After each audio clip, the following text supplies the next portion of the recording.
Yon, magandang araw po sa inyong lahat mga tol. Ngayon po ay September 1, 2025. Patuloy pong nangyayari ang Senate Blue Ribbon Committee hearing kaugnay po ng flood control projects anomalies. At medyo nakakadismaya po kanina yung mga napapakinggan po nating senador. Kasi por delikadesa sana hindi po sila nandoon para mag-imbestiga dahil sila po yung nasasangkot din one way or another. Pero kahit paano, sa pamamagitan po ni Senator JB Ejercito, ako po yung natuwa personally sapagkat sa kanya pong pagtatanong, wala na pong nagawa ito pong district engineer na si Henry Alcantara kung hindi umamin. Ito po'y umamin na siya po'y nagkakasino kasama po ng ibang mga kasamahan sa DPWH.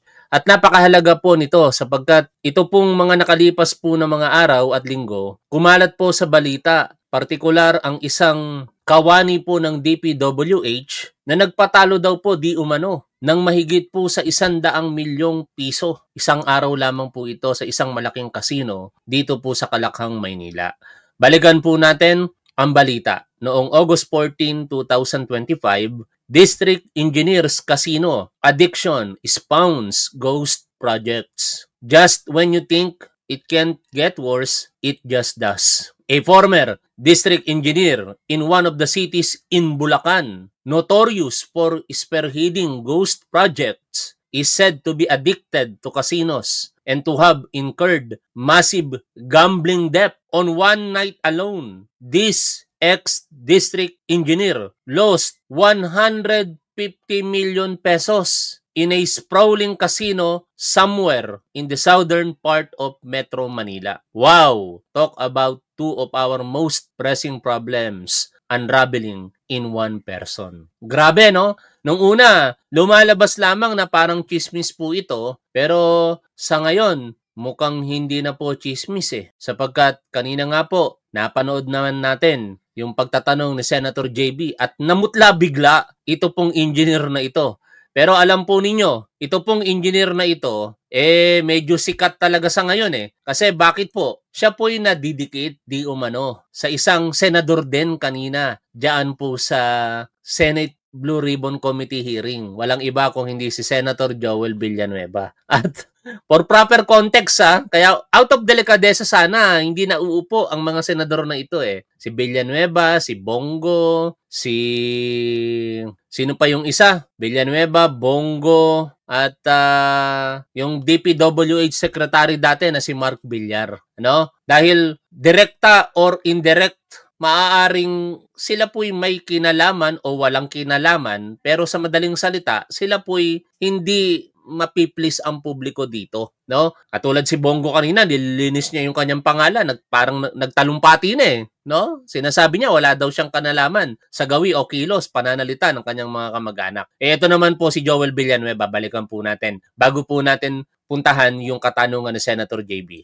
And it's the turn of our very forgiving majority leader na kanina po ay talagang nagparaya na kasi mabuti naman ang kanyang puso Ayan. Senator Joel. Napakabait po na. Joel is Lord! Sabi nung isang nanonood po sa atin, Joel is Lord. Ang chairman natin, pero yung buong buhay ko dito sa Senado, halos isang dekada na, ngayon ko lang na-experience na pag nasa leadership ka, kailangan mong magparaya at maghintay. Thank you, Mr. Chairman. Mr. Chairman, let me go straight to the point.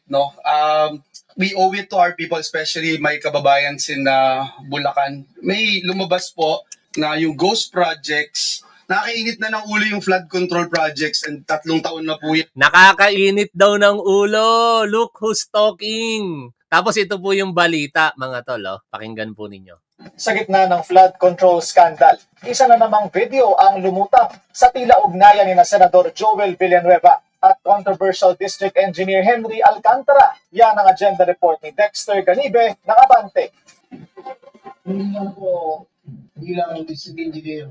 Yan ang throwback video ng talumpati ni Nooy GPWH Bulacan First District Engineer Henry Alcantara sa inaugurasyon ng pagsasaayos ng Bambang Bridge sa Bukawi, Bulacan at ng bagong Pagoda View Deck. Dito, ikinuwento ni Engineer Alcantara ang pangungulit sa kanya ni Senator Joel Villanueva para sa kakailanganing budget upang maayos ang tulay at maitayo ang view deck sa tabi nito.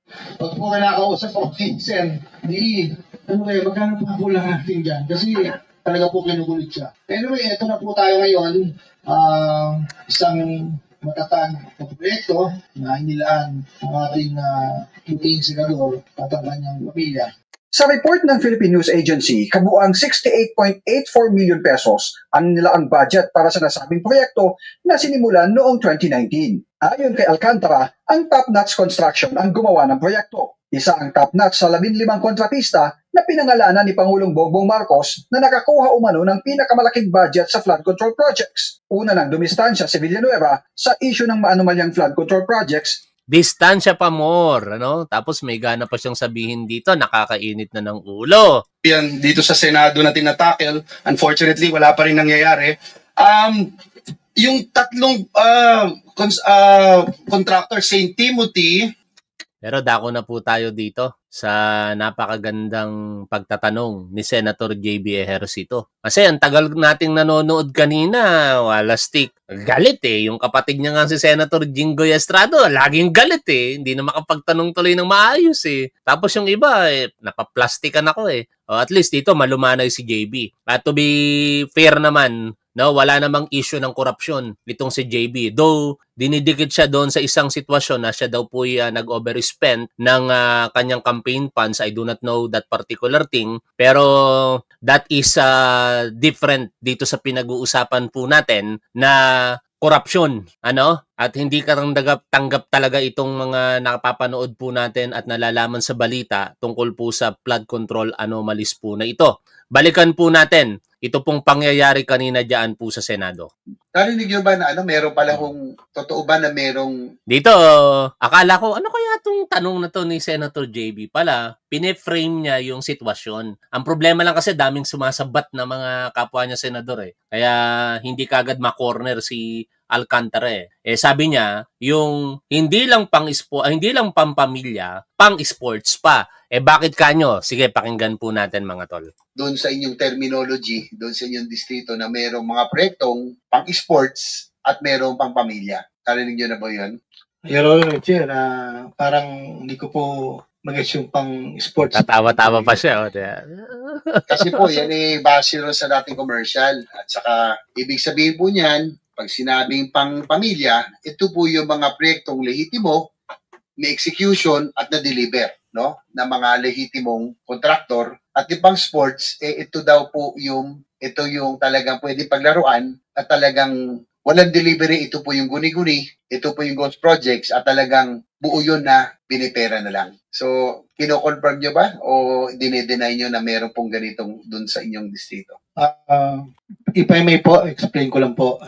Todo deny pa siya rito pero alam ninyo, Engineer Alcantara, hindi naman po ipinanganak kahapon ng mga Pilipino. Kahit magpaligoy-ligoy pa kayo dyan na wala kayong kinalaman, ituturo nyo pa yung mga mabababang pwesto sa inyong district area, imposible naman. Sa isang punto, may tama itong si Bato de la Rosa no? Sa kanyang pagsingit kasi rito, pinupunto niya, paano mangyayari na pipirma ka ng mga dokumento na yan na hindi mo man lang sinusuri yung pinipirmahan? Nung po ang ating presidente nag-extradite tapos sa kanyang zona, the day after po, I called up the present district engineer at that time, the Bryce Hernandez, to make Wag niyo po sanang kalimutang mag-like mga tol para makapag-shoutout tayo mamaya. Maraming salamat po. Inventory of all the projects from 2022 to 25. Tinawagan ko po siya dahil sabi ko kailangan inventaryohin yan. Ang assessment ko lang po, baka mamaya po ay may mga kulang na haba, 1 metro, 2 metro, pa revalidate po. After 2 days, tumawag po ulit ako sa kanya. Sabi ko, anong balita? Mayroon ba tayong mga defects na kailangang ayusin? Sabi niya po, wala. After nasa 4A na po ako noon, Assistant OIC, Assistant Regional Director na po ako.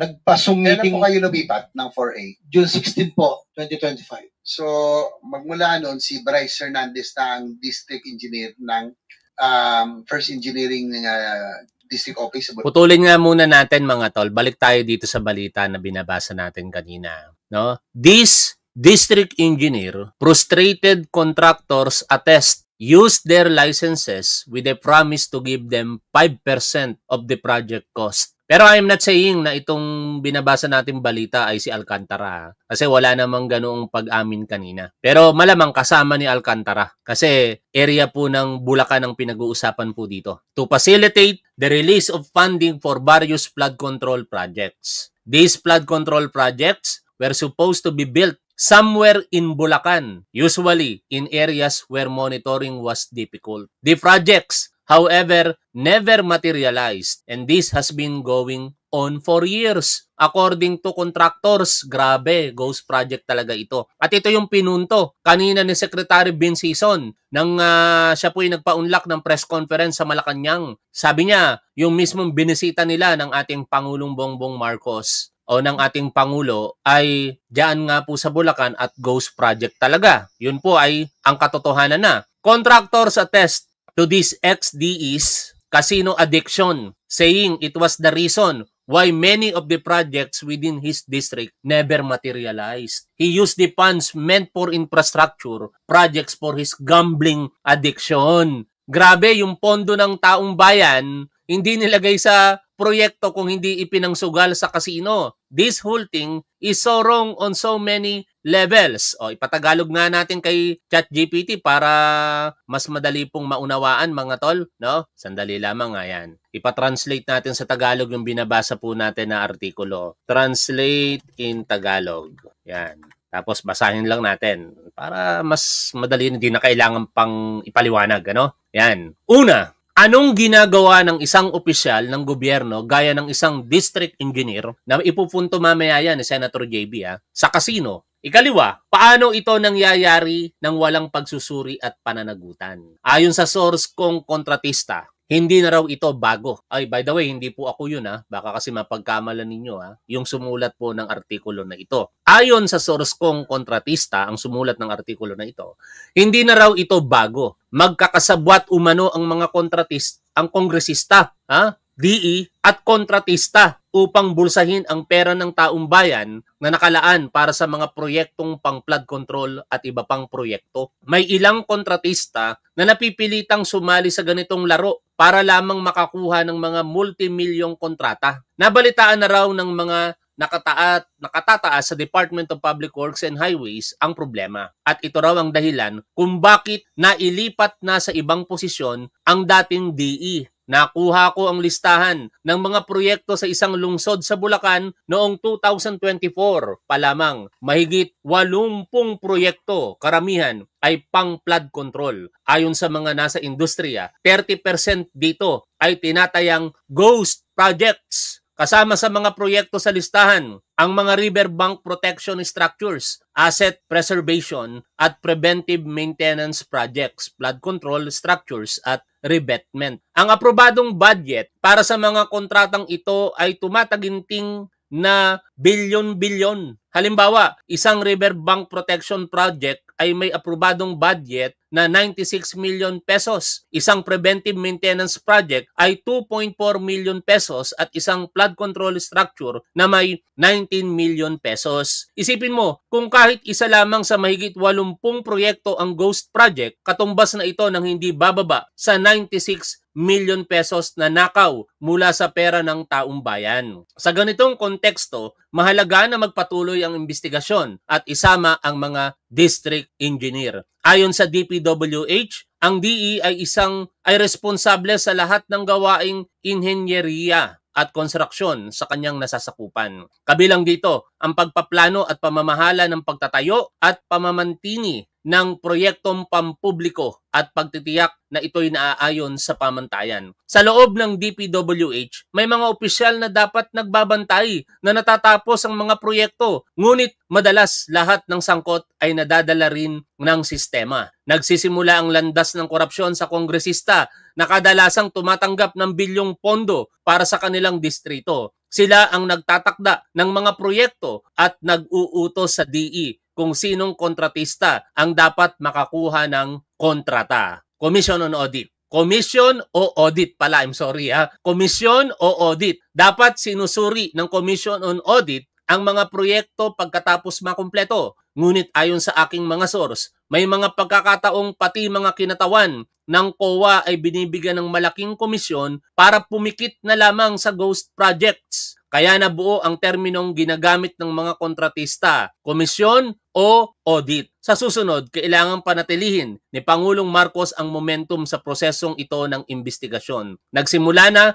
si Senador Panfilo Lacson sa pagbusisi. Anya, nagpapatuloy siya sa pagbeberipika ng impormasyon tungkol sa mga pumalpak at ghost flood control projects at handa siyang ikumpara ang kanyang listahan sa ipinasa ng DPWH sa Malacanang. Patuloy kong bineberipika, maingat ako rito. Gusto ko na factual ang mga findings ko kaya pinapacheck ko ang detalye mismo sa ground. Pahayag po ni Lacson. Kilala bilang mahigpit laban sa korupsyon, sinisilip ni Lacson ang mga proyektong pinupondohan na sa mga nakaraang GAA pero idineklara bilang kompleto kahit hindi naman talaga itinayo. At muli pang nilagyan ng pondo sa 2025 GAA. Halimbawa, ang isang proyekto na dapat pinondohan 1 o 2 taon na ang nakaraan ay hindi itinayo at hindi halata dahil nasa liblib na lugar. Pero muli itong pinondohan at saka lamang aktwal na itatayo. Kung hindi mo susuriin ang records ng lampas 1 taon, hindi mo agad mapapansin. Dapat daw niyang silipin ng Bulacan, alam ng DPWH at ng malalaking kontratista kung sino ang dating DE na ito na may masamang bisyo sa kasino. Posible rin, ayon kay Lacson, na mismong mga DE ay may sariling construction companies na nagpapatupad ng proyekto gamit ang lisensya ng ibang kontratista na napipilitang sumunod dahil nakasalalay ang mga susunod pa niyang proyekto. Taus-puso kong inaasam na magkaroon ng masusing investigasyon at managot ang lahat ng mga sangkot sa ganitong uri ng korupsyon sa flood control projects. Ito lamang ang paraan para mapatunayan ni Pangulong Marcos na seryoso siya sa laban kontra korupsyon. Kung hindi,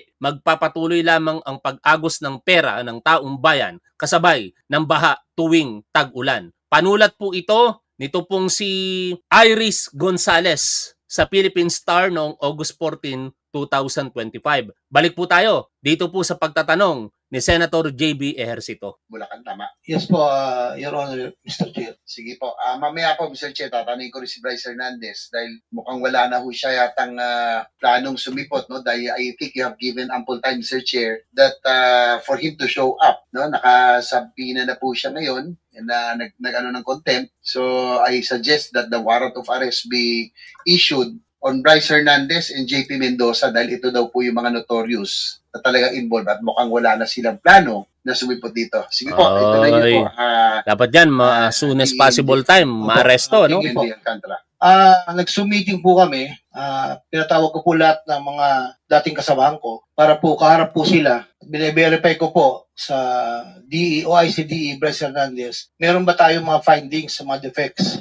Sabi niya po, wala. After the meeting po, isang kauupo lang po na construction chief ang nagpunta po sa akin. 2 po actually, si Engineer Galang, ang hepe po ng planning. At nagsabi sa akin na, boss, parang meron kaming nakikita na posibleng wala po. So, ang sabi ko po sa kanila, nagmamaang-maangang pa, no? August 3, 7 p.m., that was Sunday. Pinatawag ko po, lahat po sila. Sabi ko, totoo ba ang balita na meron mga project na nabayaran? Naniniwala ba kayo sa kanya? Kasi lumalabas dito na wala siyang kasalanan at ang itinuturo niya, yung mga tauhan niya. At by knowledge po, kasi po, explain ko lang po, ako po yung umaasa at nagtitiwala sa mga tao ko na lahat po sila nakapirma na. Sa bandang huli, ako po, yun po, meaning ko may negligence on my part. Nung po meeting na yun, kausap po silang 2, totoo ba? At kasama po yung mga ibang hepe, ako po yung nagsabi na sabihin nyo sa mga kapwa-hepe nyo, ako'y walang kinalaman dyan sa mga ganyang gawain. At sila po ay nagsalita na yun naman daw po ay pagagawa sa kontraktor. Sa kontraktor po ay papagawa. So, after po ng meeting, kinausap ko po yung... Pansinin niyo yung kanyang body language, ano? Yung kanyang aura, confident na confident pa siya rito eh. sa pagpapaliwanag niya. Kasi ang idinidiin niya rito, sigurado mga tauhan niya. Pinalalabas niya na sa part niya may negligence lang, pumirma siya nang hindi niya nalalaman pala yung pinipirmahan niya. Pero mamaya, pag tinanong na ito uli nitong si Senator JB Ejercito, magbabago yung aura na yan. Parang namutla siya bigla. Engineer J.M. Ramos, which is the construction chief, sabi ko, mag-ikot ka, magsama ka ng mga tao, baka mamaya, mayroong mga ibang kulang talaga. So, after a day po, nag-report po sa akin na di umano'y meron pong mga mangilan-ngilan, hindi ko po alam yung eksaktong figure, na posible po, na posible. So, after po nan, kinausap ko po yung dalawa, sabi ko, bakit nagkakaganon? May mga lumalabas. So, from there po, since ako po hindi na parte ng Bulacan First, sila na po yung mga nakaupo doon, hindi ko na po alam yung sumunod na step na ginawa po nila until such time na, ito po, August 7, 5 o'clock in the afternoon. Cut ko na lang po kayo. Sir, isa na lang hindi po, pala, no? if you may, nag-report po ako kay Secretary Bunoan na may possible po ayon po sa report ng ibang tao ko. Baka yung ba nag-report sa kanya? Nag-report po ako sa kanya, that was 5 o'clock in the afternoon. Basta yan. Senator JB? Sige. Mr. Chair, kailan ka pinalitan ni Bryce Hernandez? June 16 po, 2025. Dito lang ako mag-agree kay De La Rosa may tama talaga siya rito. May tama, kahit ayaw po natin kay De La Rosa politically speaking, may tama po talaga siya dyan. So bago lang. Yes po, Your Honor. June 16, 2025. Yes po, like Your Honor. tayo mga tol, ha? Alam mo, yung staff ni ni Senator Lacson, isang araw, 2 araw lang nilang pinuntahan, na validate nila kaagad. Na pinpoint nila agad kung saan yung ghost project na yan na sinasabi. Tapos ikaw na dating DE ng... Oo nga, no. Tama ka, Celia Neri, Nung tinatanong na si Alcantara, kasi wala to, si Alcantara nandun lang sa likod.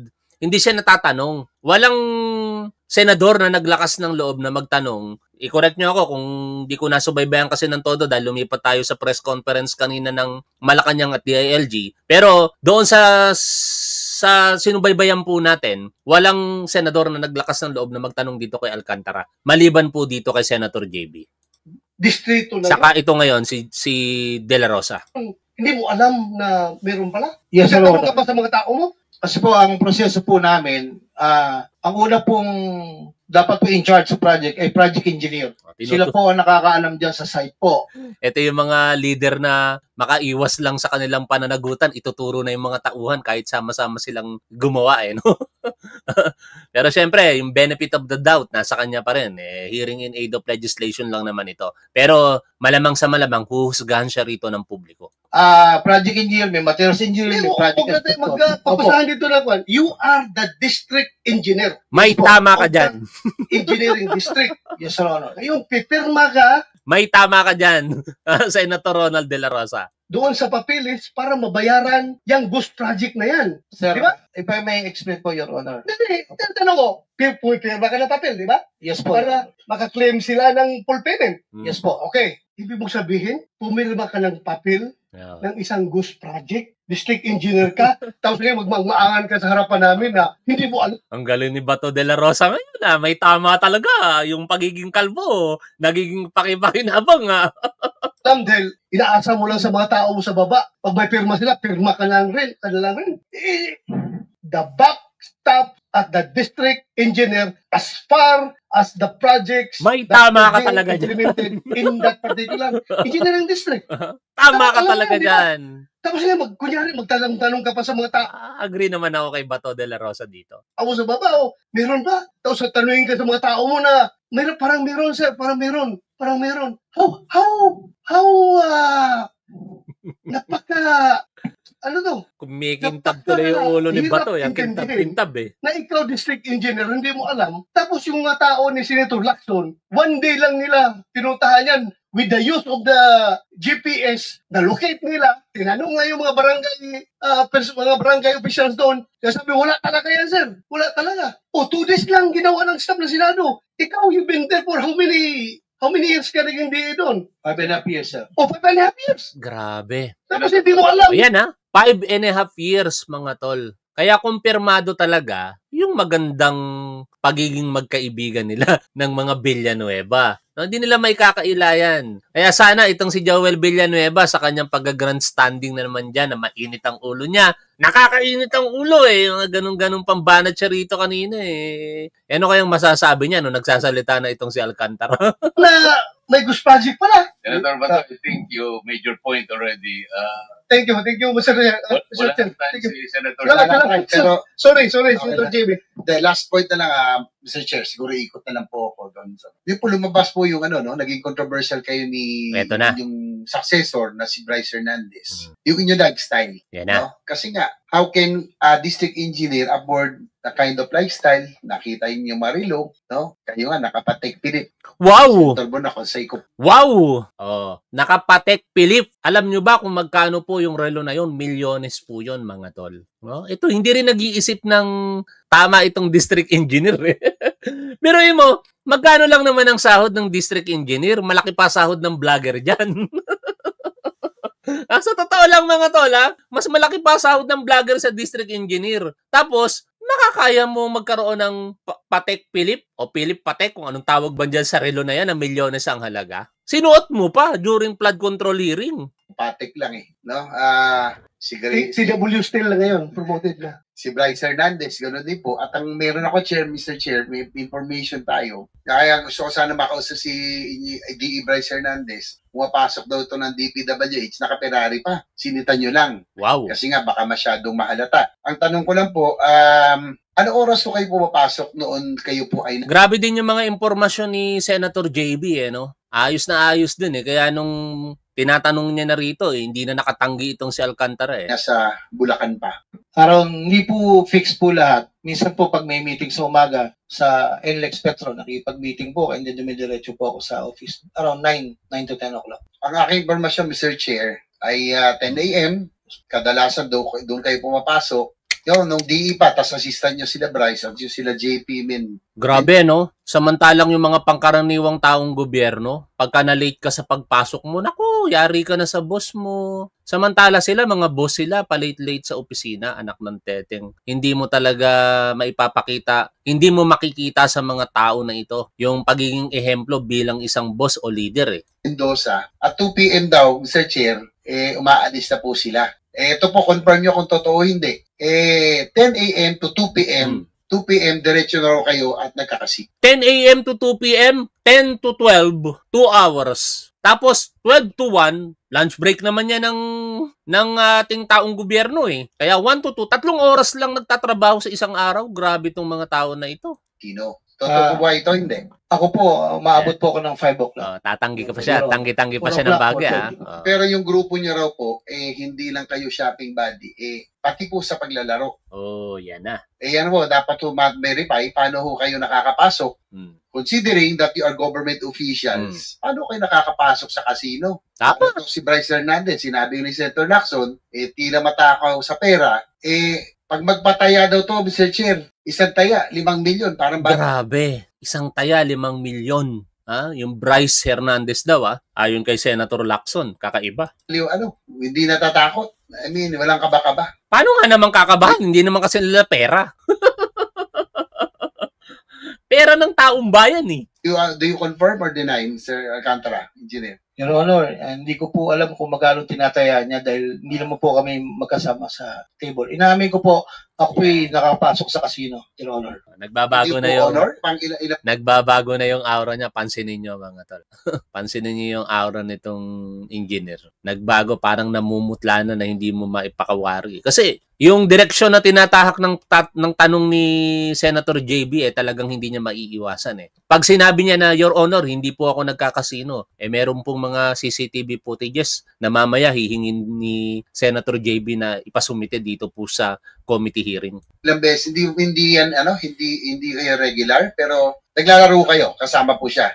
Minsan po kasama, minsan po hindi. So, nagkakasino po kayo? Inamin ko po, Your Honor, Mr. Chair. So, nice one. Sa inyong paglalaro, bukod doon, ganda yung question. Balita ko sana pag dumating si Bryce Hernandez, Mr. Chair, pa-issue nyo na po siguro ng warrant of arrest Napakaganda ng mga ilang beses ko kayo naglalaro sa isang sabi sa isang buwan, yung grupo nyo po? Mga 2 hanggang 3 po, Mr. Chair. Ang balita ko rin naman po, kayo naman hindi masyado, no? Yung hanggang 30,000, 50,000 lang. In fairness lang naman kay Alcantara, pero Senator JB, yung 30,000 to 50,000 sa isang laruan kung matatalo ka tapos district engineer ka na ang sahod mo di naman naaabot ng 300,000 pesos kada buwan. Napakabigat po nun. Magkano lang ba sahod ng district engineer? Wala pa itong 200,000 mga tol. Pero itong inyong sumunod sa inyo, medyo mas malaki-laki. So Mr. Chair, pwede ho kaya natin pakuha ang CCTV footage. Ayan na. Tingnan nyo.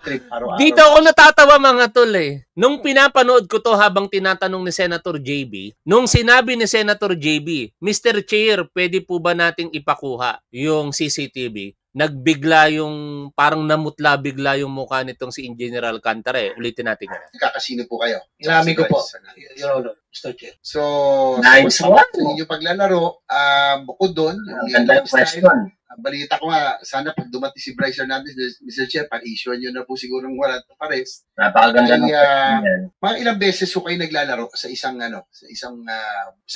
buwan, yung grupo nyo po? Mga 2 hanggang 3 po, Mr. Chair. Ang balita ko rin naman po, kayo naman hindi masyado, no? Yung hanggang 30,000, 50,000 lang, pero inyong sumunod sa inyo, medyo mas malaki-laki.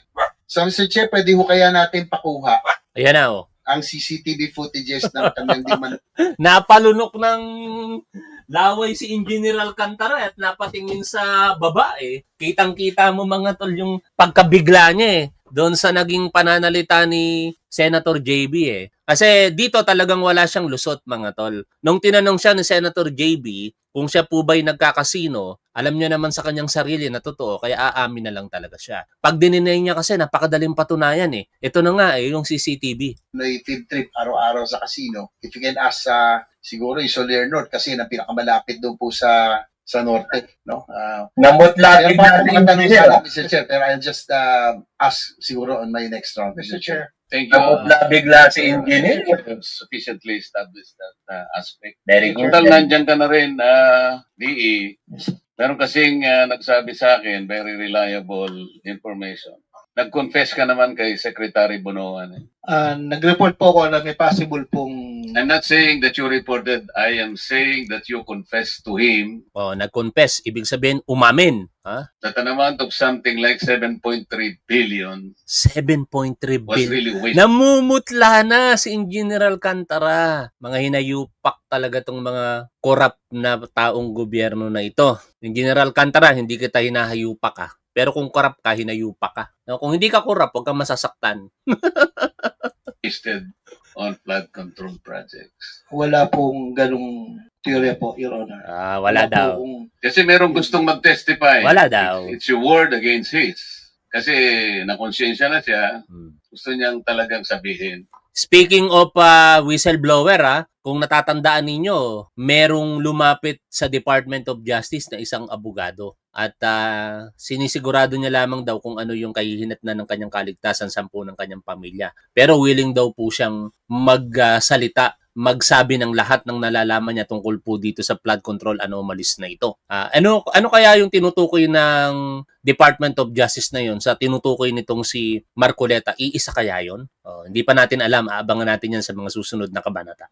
Your Honor, yung pong amount at bilang, wala po talaga po kung binanggit kay Secretary. Kasi palagi mong sinasabi, ayun, kamukha nito, palagi mo gusto na nating tanggapin ito. The DPWH already submitted 2 cases of ghost projects. Ito yung sa May Capiz, Talitip River, Package B, Barangay Perez, Bulacan, at saka yung River Wall, Purokpor, Barangay PL, Baliwag, Bulacan. These are reported ghost projects that submitted to this committee. At ito'y teritoryo mo. Ghost ito Ang nakalagay rito, nagkaroon na ng show cause order dito. Ikaw, Henry Alcantara, ADE, Bryce Erickson Hernandez, ang mga liables yan, accountant, cashier 2, project engineer, materials engineer, and so on and so forth.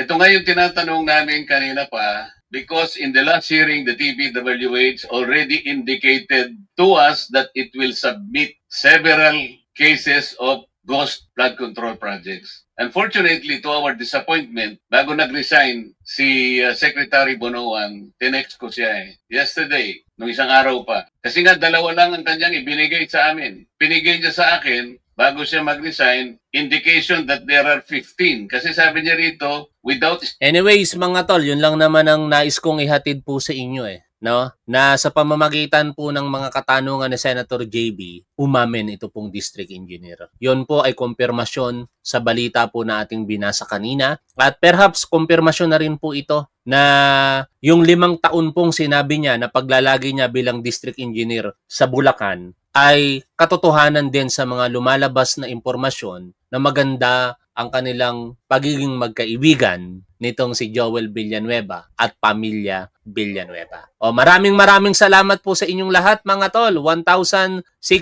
plus na manonood po from Facebook and YouTube. Sayang, 277 likes lamang po tayo. At sa ibang pagkakataon tayo mag-shoutout. Prepare muna ako ng iba pong mga balita na pwede po nating pag-usapan. Hanggang dito na lamang. Shoutout po sa inyong lahat. Lagi po nating tandaan kung ano po ang tama at dapat, doon po tayo. Keep safe. See you always. Bye for now mga tol.